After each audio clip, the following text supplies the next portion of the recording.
मनुष्य पर जो है 3 प्रकार के ऋण जो है सबसे ज्यादा महत्वपूर्ण माने गए हैं।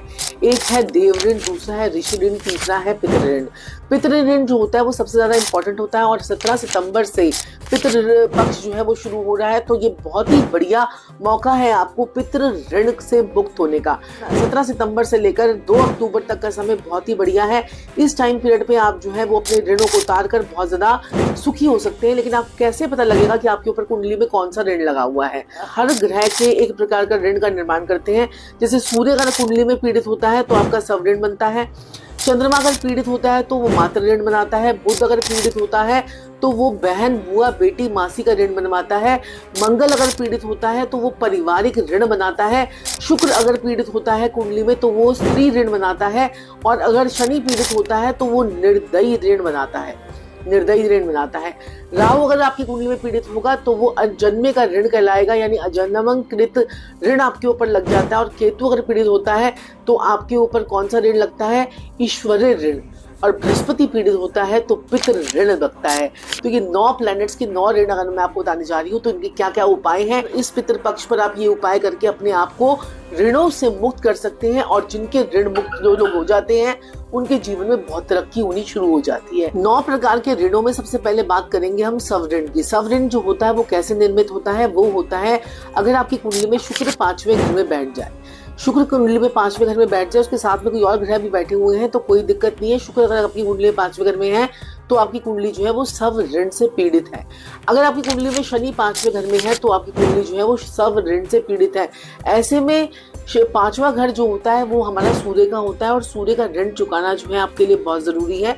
तो आपने क्या करना है? सबसे पहले तो सूर्य की आराधना करनी है, सूर्य को जल चढ़ाना है। और ऐसे लोग जिनकी कुंडली में ये शुक्र 5वें और शनि 5वें घर में होता है, ऐसे लोगों के ऊपर टैक्स चोरी का इल्जाम लग जाता है। परिवार वालों से इनके रिलेशनशिप में डिस्टर्बेंस आती है, इनके बार बार प्यार मोहब्बत में अड़चने आती हैं, इनका प्यार जो है वो परवान नहीं चढ़ पाता, लव मैरिज हो नहीं पाती और जो है दिक्कत परेशानी इनको बहुत ज्यादा रहती है। तो अगर ऐसे में अगर कुंडली में आपके शुक्र और शनि 5वें घर में बैठे हुए हैं तो आपकी कुंडली स्व ऋण से पीड़ित है। लेकिन ये स्व ऋण कैसे उतारेंगे? 5वां घर किसका होता है? सूर्य का होता है। तो सूर्य का स्व ऋण उतारने के लिए आपको विष्णु सहस्त्र नाम का पाठ करना चाहिए। साथ ही साथ में आपको क्या करना चाहिए? अपने पूरे परिवार के सदस्यों से पैसे इकट्ठे करके आपको जो है सूर्य का यज्ञ करवाना चाहिए। अगर परिवार वाले पैसे इकट्ठे ना करें, क्योंकि आजकल सभी लोग बड़े वहमी होते हैं, परिवार वाले रिश्तेदार जो है वो ये ऋण चुकाना नहीं चाहते हैं, तो आप क्या करें? खुद ही सबके पैसे इकट्ठे करके आप ब्राह्मण को बुलाकर ऋण का ये उपाय करवाएं। दूसरे प्रकार का ऋण जो होता है वो होता है ईश्वरीय ऋण, यानी कि ईश्वर की ब्लेसिंग्स जो है वो आपको मिल नहीं रही है। अगर आपकी कुंडली में ऐसा योग है कि आपकी कुंडली में अगर केतु का ऋण है, ईश्वरीय ऋण है, तो आपको ये जो उपाय है जरूर करना चाहिए। परिवार के सारे सदस्यों के साथ में मिलकर करना चाहिए। 6ठे भाव में अगर आपके चंद्रमा या मंगल आते हैं तो आप ईश्वरीय ऋण से पीड़ित हैं। ईश्वर की कृपा आपके ऊपर तब तक नहीं मिलेगी जब तक आप 6ठा घर किसका होता है? केतु यहाँ पर नीच का होता है और केतु का घर होता है यहाँ और बुध का घर होता है। अब बुध और केतु जो है वो रिप्रेजेंट करते हैं पक्षियों को और जानवरों को। तो जितने जानवरों की सेवा करेंगे, जितना आप पक्षियों की सेवा करेंगे उतना आपके लिए बढ़िया रहेगा। तो आपने 100 पक्षियों को at a time, one time में 100 पक्षियों को आपने खाना जो है वो खिलाना है। वो खाना कैसे खिलाएंगे? आप हरी मूंग की दाल, जैसे 6 किलो हरी मूंग की दाल आपने ली और आपने उसे रात को भिगो दिया और सुबह आपने जो है इसे पक्षियों को डाल दिया। अगर क्वांटिटी आप ज़्यादा नहीं कर सकते तो 600 ग्राम जो है दाल जो है वो हर महीने कीजिए, हर दिन कीजिए, जैसे आपकी श्रद्धा हो वैसे कीजिए। लेकिन अपने चंद्रमा को और मंगल को आपने जिस प्रकार से केतु से के ऋण से आपने मुक्त करवाया, उसके बाद उनकी भी पॉजिटिविटी जो है वो जीवन में आपके बढ़ जाएगी। पैसा आपके पास इकट्ठा नहीं होगा और आपके लोग आपका जो है फायदा उठा के लेके जाएंगे। अब इसमें आप विधवाओं की जितनी सेवा करेंगे उतना जो है आपके लिए बहुत ही बढ़िया रहेगा। तो ये ऋण अपना उतारे, परिवार वालों के साथ उतारे मिलकर, या अपने आप उतारे। तीसरे प्रकार का जो ऋण जो होता है वो होता है निर्दयी ऋण। निर्दयी ऋण जो होता है वो शनि के दूषित होने से होता है। शनि के घर, आपको पता ही है 10वां घर और 11वां घर शनि का है।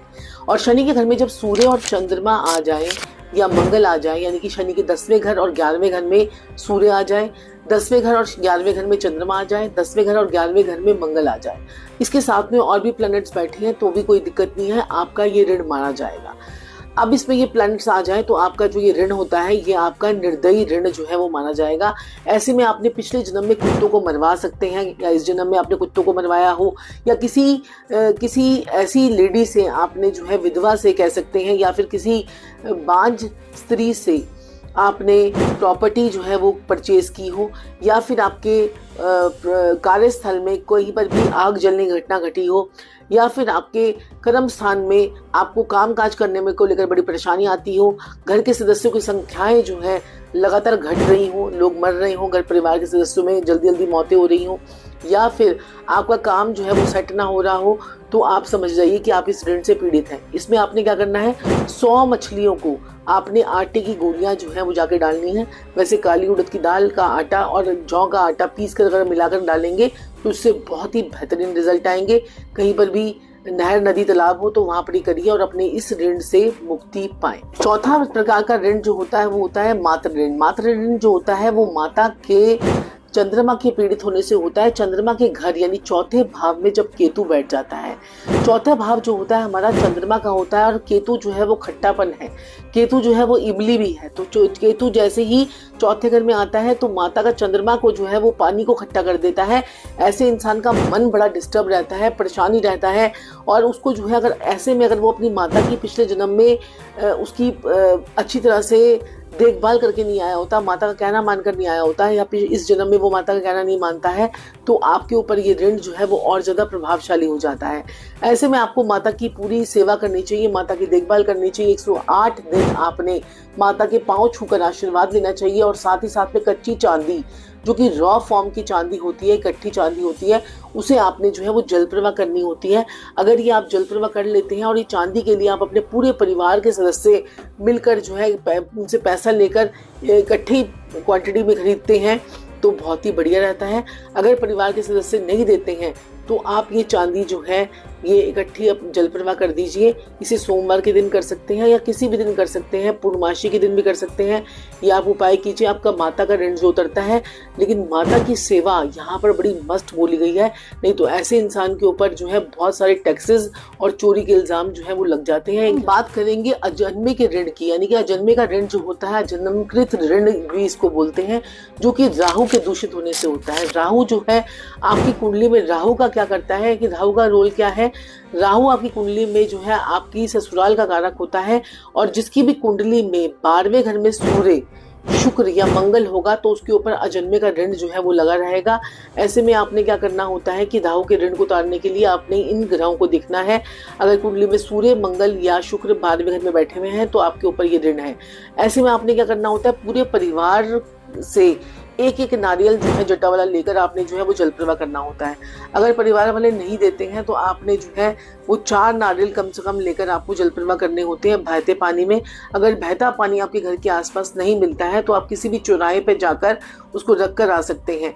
अब ये ऋण अगर आप नहीं उतारते हैं तो उससे क्या फ़र्क पड़ता है, आपके जो है खून की बीमारी आपको लग जाती है। आपके बच्चों को भी जो है सुंदर तो होते हैं लेकिन वो जो है हमेशा रोगी रहते हैं।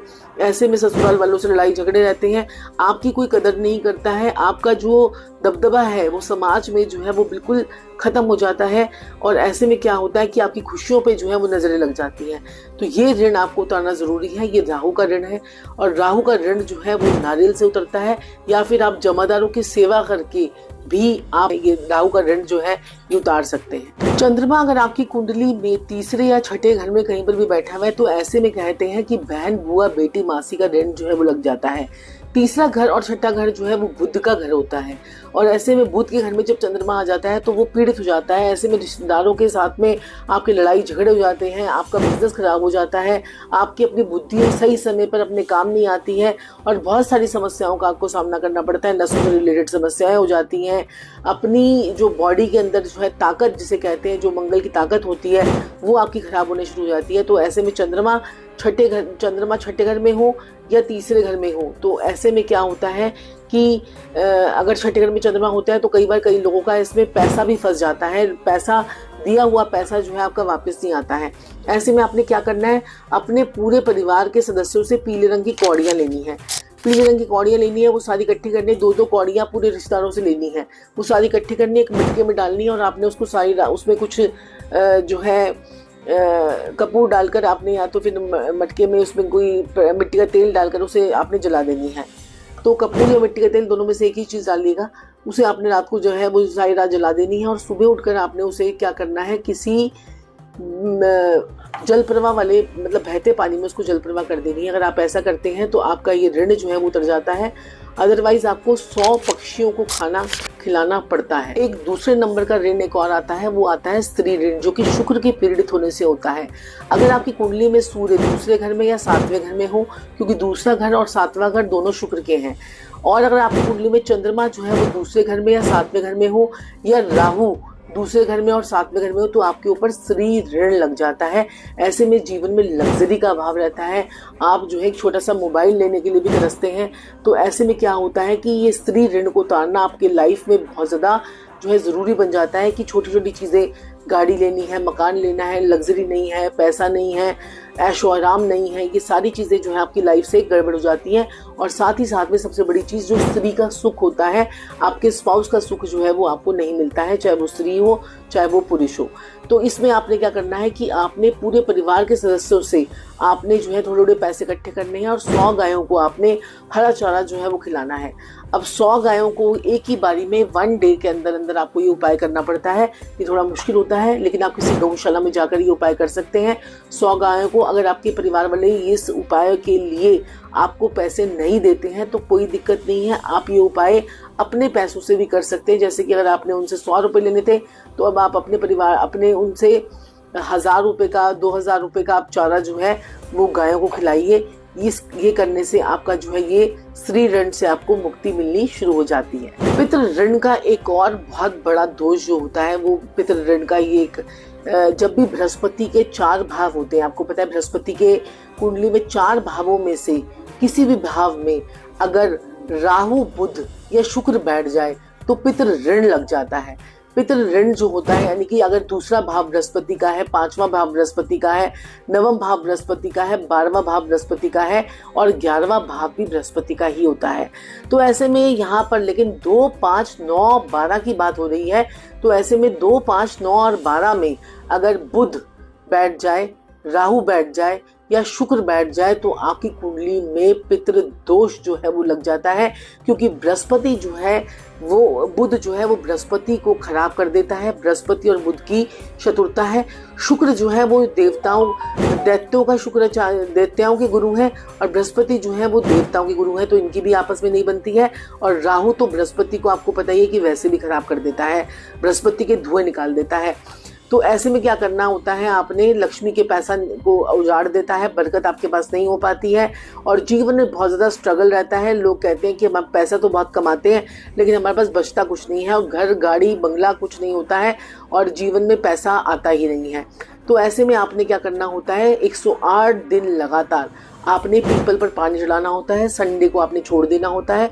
एक और ऋण होता है जिसको बोलते हैं हम पारिवारिक ऋण, यानी कि अगर आपकी कुंडली में, लगन में, अगर आपके 1st हाउस में या 8th हाउस में बुध बैठ जाए, या फिर आपके 1st हाउस में या 8th हाउस में केतु बैठ जाए, तो ऐसे में पारिवारिक ऋण लग जाता है। ये दोनों ही घर जो है वो मंगल के होते हैं, और मंगल का पहला घर और 8वां घर दोनों ही मंगल के हैं। ऐसे में मंगल जो कि खुशियों का कारक है, आपकी खुशियों पे नजरें लग जाती हैं। लोग आपकी लाइफ में इंटरफेरेंस करते हैं, लोगों से आपको धोखा मिलता है, चाहे वो आपकी हेल्थ रिलेटेड धोखा हो, या फिर आपको जो है सही डॉक्टर जो है मिल नहीं पाता है, सही डॉक्टर का इलाज नहीं होता है, बीमारी आपकी डायग्नोज नहीं हो पाती है, आप गुप्त शत्रुओं का शिकार रहते हैं, आपके ऊपर तंत्र मंत्र और षड्यंत्र जो है वो बहुत ज़्यादा होता है। तो ऐसे में अगर आप इस प्रकार की समस्याओं से पीड़ित हैं, तो आपको जो है वो मंगल का क्या इलाज करना चाहिए, आपको बहुत सारी मेडिसिन लेनी चाहिए, और वो किसी चैरिटेबल हॉस्पिटल में जाकर दे देनी चाहिए। या फिर ऐसे किसी गरीब व्यक्ति की जो मेडिसिन खरीदने में असमर्थ होता है, उनको आपको मेडिसिन की हेल्प करनी चाहिए, या फिर आप ये मेडिसिन जो है वो किसी गरीबों को भी दे सकते हो जिनको ज़रूरत होती है। और सबसे अच्छा तो यही तरीका रहता है कि आप चैरिटेबल हॉस्पिटल में जाकर मेडिसिन दे दें, या आप किसी गरीब को दवाई ले दें, जो भी आपको ठीक लगे, सूटेबल लगे। अगर ये परिवार के सभी सदस्यों से पैसे ले लिए जाएं तो बहुत ही बढ़िया रहता है। अगर परिवार के सदस्य नहीं देते हैं तो आप खुद ये उपाय जो है वो कर सकते हैं। अब सबसे इम्पोर्टेंट बात क्या है, अब सबसे इम्पोर्टेंट बात यह है कि आपको ये सारे ऋण जो होते हैं, ये अपने परिवार के सदस्यों से पैसे इकट्ठे कर कर आपको जो है करने होते हैं। जैसे कि सपोज कीजिए आपने अगर पक्षियों को खाना खिलाना है तो आप अपने पूरे परिवार से, नानकों से, दादकों से सबसे पैसे इकट्ठे कीजिए, जो जो आपको पैसे दे दे, और वो सारे पैसे इकट्ठे कीजिए और उनको सबको मिलाकर पैसे जाकर आप ये उपाय, ऋण का उपाय जो है वो करके आ सकते हैं। लेकिन अगर परिवार वाले पैसे देने से इनकार कर देते हैं तो आप उनके पैसे जितने आप उनसे एक्सपेक्ट कर रहे थे, सपोज कीजिए आप 1000 रुपये से एक्सपेक्ट कर रहे थे उनसे, या 100 रुपये कर रहे थे, तो 100 रुपये कर रहे थे तो आपको 1000 रुपये मिलाकर वो जो है अपने पितृ ऋण का उपाय करना है। या जो भी क्वांटिटी आपको, आपकी श्रद्धा है, जो भी आप कर रहे हैं, लेकिन आपको इतनी क्वांटिटी करनी है कि 100% जो है वो खा ले। 100 कबूतर खा ले, 100 गाय खा ले, 100 मछलियाँ खा ले, तो इस 100 कुत्ते खा ले। तो इस प्रकार से आपको जो है उपाय की क्वांटिटी आपको देखनी है। ये अगर आप करते हैं तो अपने पितृ ऋण से, जन्म जन्म के ऋणों से मुक्ति मिल जाएगी। और ये प्राकृतिक चिकित्सा भी होती है ये। और ये अगर आप ऋण उतार लेते हैं, जो लोग कहते हैं ना कि हम लाइफ में बहुत ज़्यादा आगे नहीं बढ़ पा रहे, ग्रोथ नहीं हो रही, हम कुछ कर नहीं पा रहे, लाइफ में हमारी ऐसी हो गई है, तो वो आपकी लाइफ में आपको बहुत ज़्यादा ये ऋण उतारने में आपको जो है मदद मिलती है और आपके जीवन में बहुत ज़्यादा प्रोग्रेस होनी जो है वो शुरू हो जाती है। ये उपाय जो है वो किसी दिन भी किए जा सकते हैं। सपोज कीजिए कि कहते हैं कि आपका कभी पूर्णमासी आ गई या फिर अमावस्या आ गई, अमावस्या पे ये उपाय जो है वो बड़े इंपॉर्टेंट होते हैं। पितृ पक्ष में ये उपाय जो है वो बड़े इंपॉर्टेंट रोल प्ले करते हैं। तो ये उपाय आप किसी टाइम पर भी कर सकते हो, शनिवार वाले दिन कर सकते हो, पितृ पक्ष पे कर सकते हो, पूर्णमासी में कर सकते हो, अमावस्या पे कर सकते हैं, एकादशी पे कर सकते हैं, संक्रांति पे कर सकते हैं। इन डेट्स पर जो है आप ये उपाय कर सकते हैं। तो ये आपको ध्यान रखना है। और साथ ही साथ में अगर आप कि कौन कौन से जो ऋण जो मैंने आपको बताए हैं, आपकी कुंडली में कौन कौन से ऋण हैं, वो मुझे आप कमेंट्स बॉक्स में ज़रूर लिखिए। और उसके उपाय भी मुझे लिखिए कि मैं बस ये उपाय मैं कर ही लूँगा, कर ही लूँगी, ये भी मुझे ज़रूर कमेंट बॉक्स में लिखकर बताइएगा। और जो लोग उपाय कर लें वो भी मुझे ज़रूर बताएं कि उनके जीवन में क्या बदलाव आया है। और बदलाव डेफिनेटली आएगा, कन्फर्म आएगा, क्योंकि ये जो मैं 20 सालों से लोगों को उपाय करवाती आ रही हूँ और उनके जो फीडबैक्स मुझे मिलते हैं उससे मेरा बहुत ज़्यादा जो एक तजुर्बा हो जाता है कि हाँ भाई ये उपाय करने से ये होता है, ये उपाय करने से ये होता है।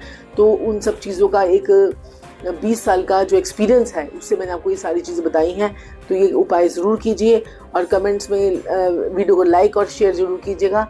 तब तक के लिए फिर दोबारा से मिलूँगी। राधे राधे।